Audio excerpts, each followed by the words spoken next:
In the name of Allah, the most merciful, the most beneficent, today we are going to start lesson number 3, spoken English class. Speak English with Sir Khalid.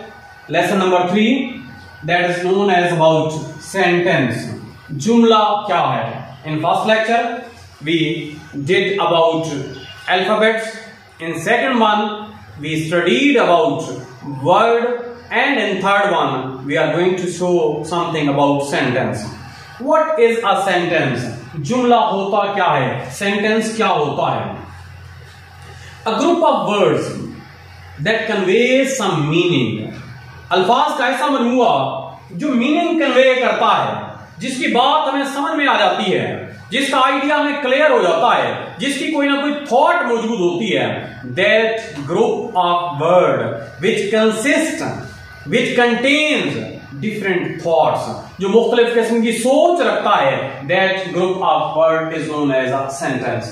A group of words which gives us complete meaning and sense, मतलब भी देता है और मफहूम भी देता है. For example, I read a book, मैं एक किताब पढ़ता हूँ. You read a book, आप एक किताब पढ़ते हैं. They read a book, वो एक किताब पढ़ते हैं. He is a boy, वो एक लड़का है. She is a girl, वो एक लड़की है.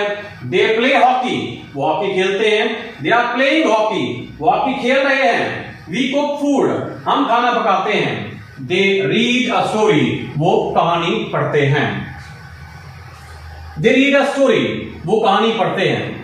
अगर हम सेंटेंस के स्ट्रक्चर की बात करें मेरे दोस्तों, तो सेंटेंस जो होता है बेसिकली 3 एलिमेंट का मुश्तमिल होता है. Number 1 subject, number 2 verb and number 3 object. Urdu का जुमला भी 3 चीजों पर मुश्तमिल होता है, फाइल, फेल और मफूल. अंग्रेजी का जुमला भी 3 हिस्सों पर मुश्तमिल होता है, सब्जेक्ट, वर्ब और ऑब्जेक्ट. लेकिन इन दोनों के अंदर डिफरेंस होता है, अरेंजमेंट का डिफरेंस होता है, तरतीब का डिफरेंस पाया जाता है. इंग्लिश के अंदर सबसे पहले सब्जेक्ट आता है, उर्दू के अंदर भी सब्जेक्ट आता है. इंग्लिश के अंदर वर्ब आती है, लेकिन उर्दू के अंदर मफूल आता है सबसे दूसरे नंबर पे. अंग्रेजी में तीसरे नंबर पर मफूल आता है, लेकिन अंग्रेजी में उर्दू के अंदर तीसरे नंबर पे जो है फेल आता है. आइए देखते हैं, बात करते हैं सब्जेक्ट होता क्या है. What is a subject? Subject is a part of sentence. जुमले का वो हिस्सा होता है जिसके बारे में जुमला हमें आगाही दे रहा होता है. सब्जेक्ट को हम कहते हैं डूअर ऑफ एक्शन, काम करने वाला, वो पर्सन, वो वर्ड जो किसी काम को परफॉर्म कर रहा हो, किसी ड्यूटी को परफॉर्म कर रहा हो, उसे हम सब्जेक्ट कहते हैं. Doer of an action is called subject. For example, he plays cricket, he is a subject.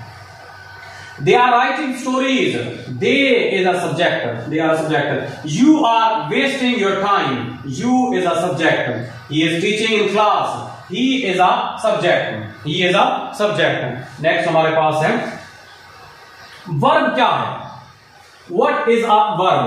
Verb जैसा कि नाम से जाहिर है, they are known as action words. उनको हम नाम देते हैं action words का. These all the action words that shows something is going to happen. कुछ हो रहा है. They tell us about the state of something. The room is locked. He is playing cricket. Locked. This is state of room. State of the room. That is also known as a verb. आइए देखते हैं verb क्या है हमारे पास. Action words are called verbs. Action words को हम verb कहते हैं. They play hockey, play is a verb. You abuse others, abuse is a verb. They offer prayer, offer is a verb. Offer अदा करना, वो हॉकी खेलते हैं, खेलना. अब्यूज गाली देना. ही टीच अस इंग्लिश, वो हमें इंग्लिश पढ़ाते हैं. टीच इज अ वर्ब, पढ़ाना, that shows action. Last but not least, object. Third part of sentence is known as object. Object क्या है? जिसे उर्दू में मफूल कहते हैं. जुमले का वो हिस्सा जिस पे एक्शन हो रहा है, जो एक्शन को रिसीव कर रहा है. Object, a word that receives an action. ऐसा वर्ड जो एक्शन को रिसीव करता है, जिसके ऊपर एक्शन होता है. For example, he writes a letter. He writes a letter. He is a subject. Writes is a verb. A letter is a object.